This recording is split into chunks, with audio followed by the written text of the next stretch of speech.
5 options na pwede mong gawin kung hindi qualified ang salary mo sa ina-avail mong housing loan sa particular housing project.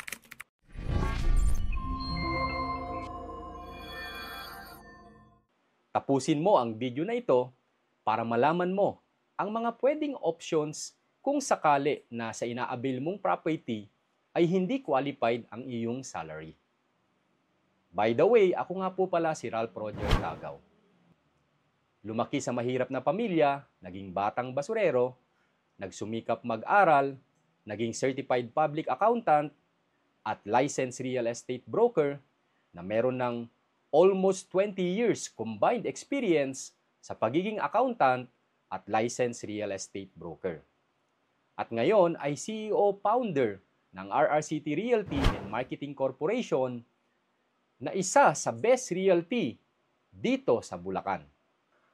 Marami sa mga gustong mag-avail ng housing ay hindi aware na meron palang required salary sa ina-avail nating housing loan.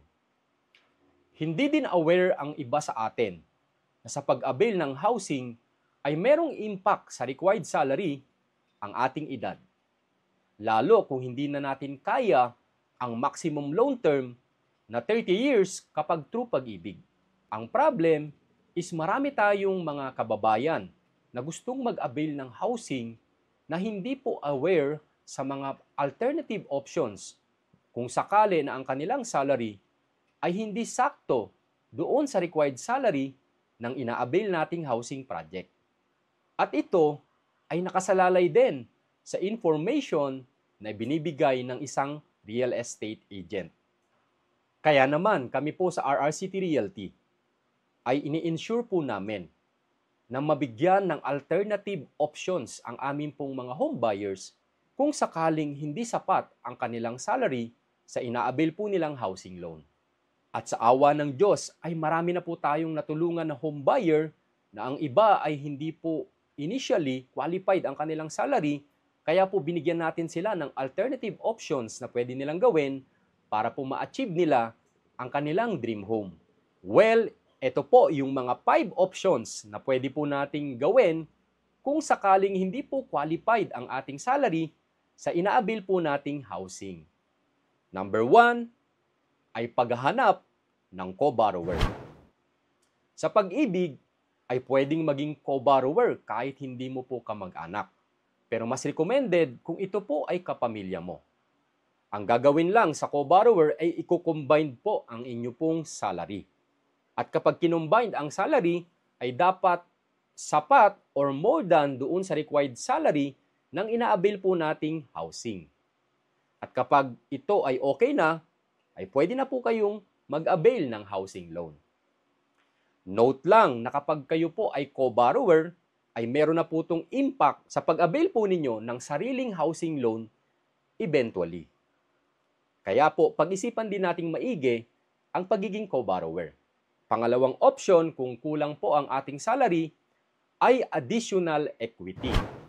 Kung kayo po ay may sapat na savings, pwede po tayong magpa-compute ng loanable amount na po pwede sa atin based sa salary at magdadagdag lang po tayo ng equity or down payment sa atin pong ibabayad para po ma-qualify na tayo doon sa particular required salary na po pwede po sa atin.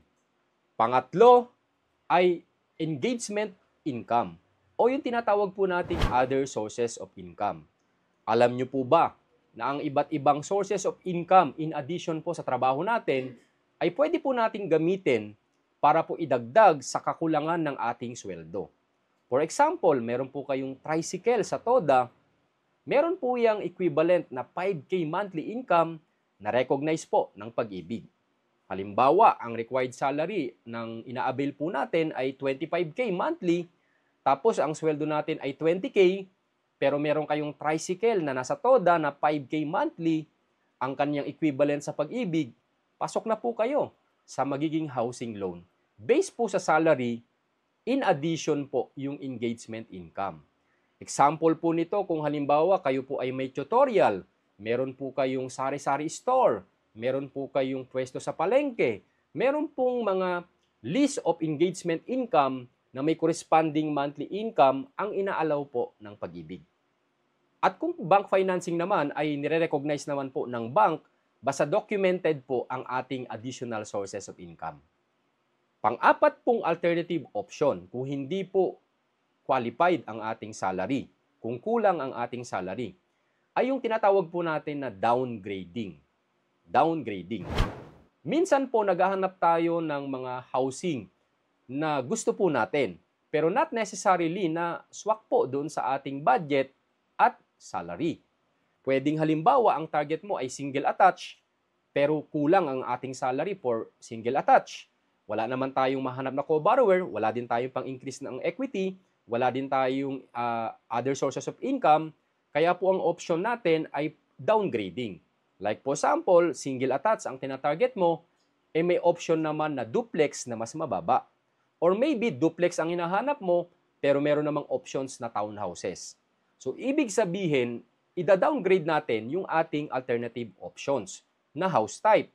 Pupwede rin ang downgrading ay pagdating sa location. Sa pag-avail po ng bahay, mas malapit po ang location, ay mas mahal po ang property. Pupwedeng pareho ng bahay pero mas mahal po sa mas malapit sa Metro Manila compared po sa mas malayo sa Metro Manila.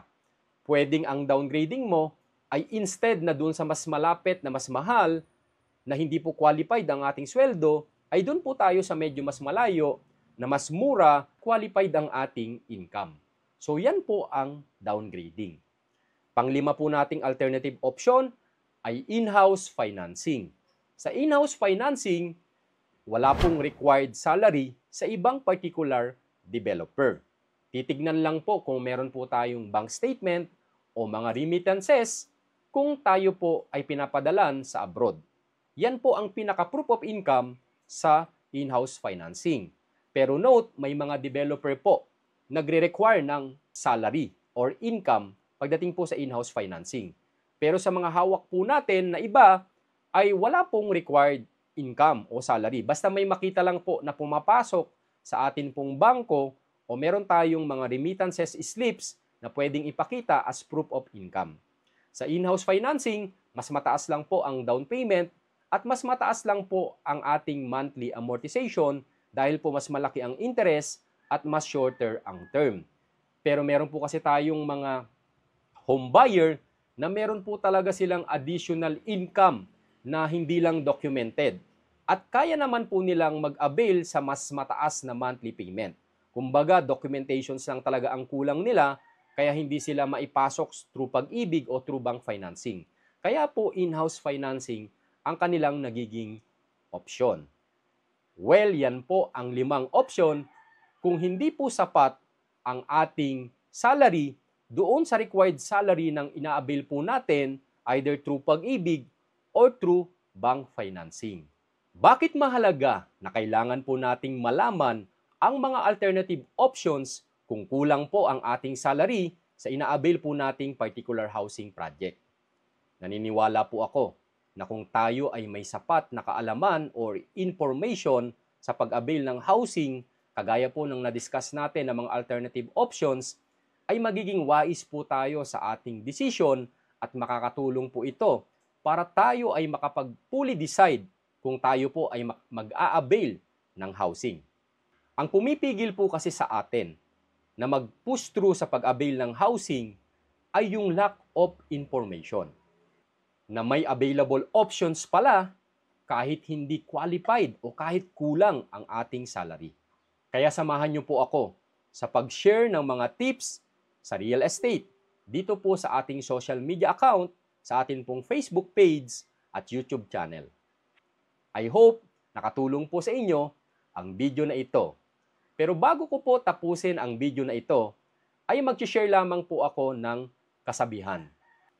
Sabi ni John Maxwell, if you start today to do the right thing, you are already a success, even if it doesn't show yet.